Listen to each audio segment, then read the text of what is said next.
छोड़ के मंडप के पीछे सैया संगे गेठी जोड़ के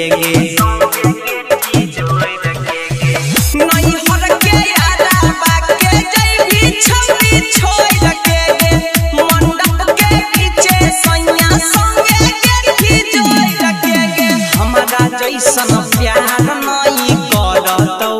लेने छौरी बतिया के मान यगे हमारा जैसन प्यार नहीं करतौ लेने छौरी बतिया के मान अरे ओही दिन नथिया उतरतौ उठाई जैतौ परी में धान अरे ओही दिन नथिया उतरतौ उठाई जैतौ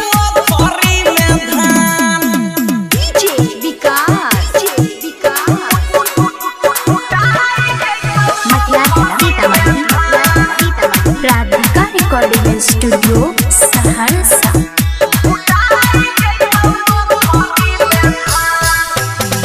जाके ससुररिया छौरी सुतभी पलंग चढ़ के गे पिया बात तो हर तोरा रखतौ यमहर के गे जाके ससुररिया छौरी सुतभी पलंग चढ़ के गे पिया बात तो हर तोरा रखतौ यमहर के गे तोरी के दिलवा कहै छौ पीरिन सगे मुकेश से भागल गे वीरान तोरी के दिलवा कहै छौ पीरिन सगे मुकेश से भागल गे वीरान अरे ओही दिन नथिया उतरतौ उठाई जैतौ परी में धान अरे ओही दिन नथिया उतरतौ उठाई जैतौ परी में धान।